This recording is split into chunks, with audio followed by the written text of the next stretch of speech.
And good morning, good evening, good afternoon. That was the wrong order. But hi.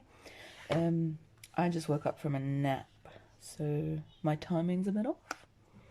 Welcome back to 4F with me, Esther Lucioli. And today is a faith episode because it took a lot of that to move to Ireland from South Africa. And that is the story that I'm going to tell you today. Actually, one of the lovely ladies I've met recently, she said she was waiting for this podcast to find out how it was that we ended up here. So Claire, you better be listening, okay? This is for you. Okie dokie, so let's start with... So we were in South Africa. We were very happy. I had my dance troupe running. Tyrone was working with his dad. They had a business. We had an amazing group of friends. We lived in a season, in a bubble that was like heaven on earth. You know when you pray that your will be done, blah, blah, blah, whatever it is on earth as it is in heaven? It was like, felt like we were pretty close to that. So I was like, well, this is good. We're liking this. And then what happened is we went to England for my granddad's funeral / early Christmas celebration with my family. That was sort of beginning of December or possibly end of November in 2000 and I want to say 16, it could be 15. We may have moved here in 2016. Anyway, so let's see now. It was kind of amazing that our trip was timed so well because I don't think Granddad had actually passed away until we were already there. And then we had the memorial, and then we had our Christmas, and it was all lovely. Well, it was sad, but it was really special to all be there together. And then one evening, Tyrone was chatting away to my cousin's husband, who is Irish, talking about all the drama and all how hard it is to stay in the same country as your British wife. Like, in terms of rights and visas and paperwork, our life has been a nightmare. It's so hard. You wouldn't think it was so hard for a British citizen to live in the same country as her spouse. But the English government make that very difficult. Yes. So this guy was saying to Tyrone, oh well, in Ireland as an EU citizen, as an EU citizen spouse, you could just get an EU citizen spouse visa. Like you have rights to live and work and blah blah blah blah blah. And Tyrone was like, okay, we'll just move to Ireland. Ha ha ha, jokey jokey jokey. And he told me about the conversation, and I think as he said, oh, we'll just move to Ireland, jokey jokey. I don't think he said jokey jokey. It just felt like, ha ha ha ha. What a ridiculous idea. It never occurred to us that we would ever even visit Ireland. I don't know why. I always thought I'd be back and forth between Africa and England. Nowhere else sort of had any appeal to me. And then as he said that, there was this weird feeling of peace about the idea that it sounds ridiculous, but it might just work. Yeah. So we got to chatting about it and in looking into some of the, I don't know, what do you call it? Some of the benefits of, wow. I just woke up from my nap, so my brain is a little bit, I haven't woken up yet. What are you doing? Trying to talk with proper sentences. Anyway, basically we googled pictures and we saw Kinsale and we're like, ooh, that's so pretty, let's go live there.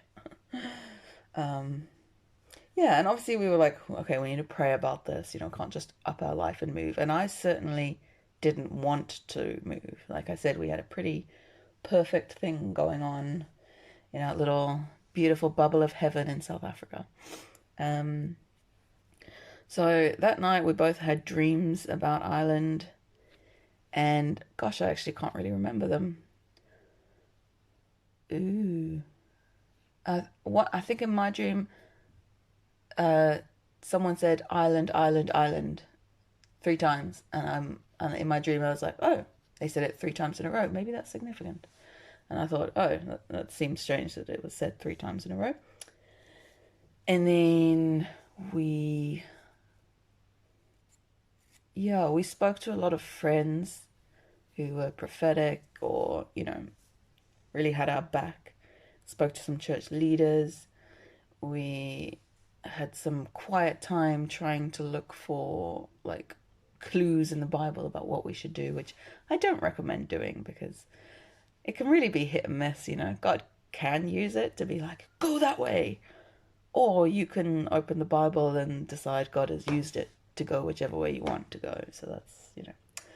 Um, Tyrone opened the Bible at random, I think, and it was Ezekiel something or other, and basically says, pack your bags and go to a new place that I will show you, and blah, blah, blah, blah, blah. And it seemed like mind-boggling that that's what would come up. Because I thought Tyrone had researched a verse to make me feel better about packing, to make me feel better about moving. Because I was thinking about, oh gosh, what do we take? What do we not take? What do we sell? Where will everything go? And then here it is, this verse, like, just pack what you can take with you. It was like, take what you can carry and go to a new place that I will show you. I don't know. I'll see if I can find the reference at some point. But basically, between some scripture and dreams and counsel and lots of people, everyone on board saying, yes, this is a great idea. Go to Ireland. I think everyone in South Africa just assumes that moving to Ireland would be a better life. Oh, how I wish. Anyway, not that it can't be. It just doesn't, like, going to a greener land doesn't automatically mean life is greener and easier. Um, Gosh, I've got to stop saying. Oh gosh. That's a different noise. We'll go with. Okay, where was I? I'm getting distracted by my own ums. So we packed up our life within, like, I think we'd gone back to South Africa in December and told everyone and started packing up our life, used our life savings, and by February the 6th, we had arrived. We had booked a holiday cottage in the Atlantic Way near Ballinspittle, sort of Kinsale direction, down there. Or Bandon, Kinsale, that sort of area. It was pretty. It was cold. It was small. It was a real shock to the system. Anyway, so we'd booked this cottage to arrive in. We'd met my dad at the airport, who drove over from England with a car that we'd bought, so we had transport, and you need transport. And then I remember that first night unpacking in this holiday cottage, freezing my butt off.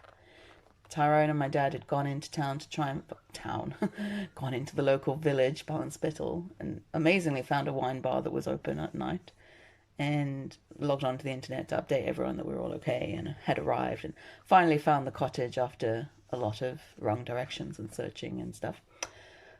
And I was unpacking and I was just thinking, God, what have you done? This is a terrible idea. Like, yeah.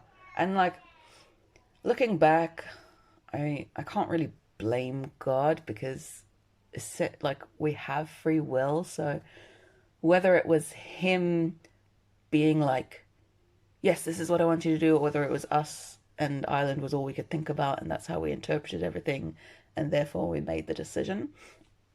And we did make the decision based on all these sort of things, but also that we would be able to legally be in the same country together and within 5 years both get passports. And that was sort of the plan, was to somehow get us both, residents in one country, because it was proving really difficult back and forth between South Africa and England. It wasn't an easy thing. So yeah, so I can't, as much as I have been blaming God for this idea, I'm just beginning to take a little bit of ownership now and being like, you know what? Whether it was his specific instruction or not, I have free will. We made the call, and this is what we chose to do. For better or for worse. uh, yeah. So that's a whole other story, is like the better and the worse and the dramatic and the ups and downs that we've experienced since we've been here. Um, but it's, yeah, that's basically how we ended up here. We wanted to stay. We wanted passports to in the same, like, we wanted the same passports as each other. We wanted to have the same passport, be able to live long term in the same country without worrying about visas, and also wanted it to be easier to visit the UK. And then Brexit went and ruined that, but hopefully not. I think there's still, I don't think our actual situation changes. It just changes a little bit. But anyway, okie dokie. See, I didn't say I said okie dokie. So within 2 weeks, we found a house rental, rent to buy, which is what we were kind of looking for. I found a job at the cafe at that very wine bar that they went to. So, not knowing there was a bit of a housing crisis in Ireland and that jobs are hard to come by, it was pretty, not miraculous, like it's not an actual, like a leg grew, but pretty awesome and special that we managed to secure a home and a job so quickly to start our application process. So that was like a, okay, we're on the right track, because we better be, because we just used all our savings to get here. And yeah, and it was pretty tight for a while, but we worked our way up, and that is for another podcast. Okay, how long have I been going? Let's have a look. Oh, okay, that's good. Only 12 minutes. I thought I'd been babbling longer. So now I am going to babble longer. So, yeah.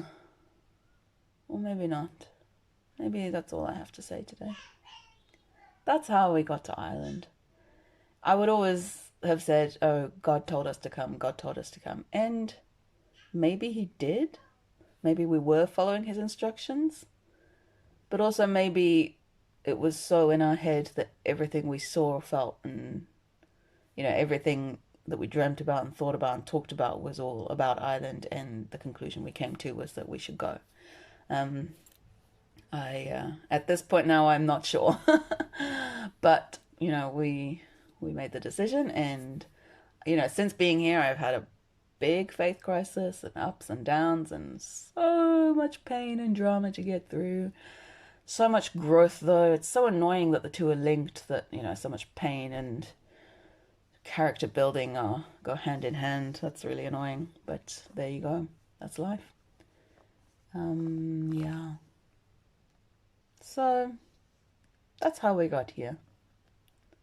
Because I've been thinking about how on earth did we get here? And that's how we got here. So, yeah. That's the story. I really don't have anything else to say about it right now. I have lots to say, but it would go on to other topics and other stories, and then that could take another 10 to 15, 20 minutes, and then I'd be talking too long. So I think we'll just keep this one short and sweet as it is. And thank you for listening. I hope you enjoyed my random storytelling. Other days I tend to speak better. And I could edit this, but the truth is, I don't want to. Because this is just, this is real. This is me sitting in a room talking to you. And I know, unless you don't tell me, I generally know who listens. So I kind of know who I'm chatting to, which is quite nice as I'm talking. So, yeah. I look forward to hearing from you guys and chatting to you again soon. And feel free, if you are listening, to make a request for any sort of sections of life that you're intrigued by. Definitely a topic coming up is how I became a mom, because I did not want to. So that's another fun story. Yeah, so lots to look forward to, lots to chat about, and I look forward to doing that with you. and eventually chatting face to face. Yay! Enjoy the rest of your day, guys, or evening or night. Bye!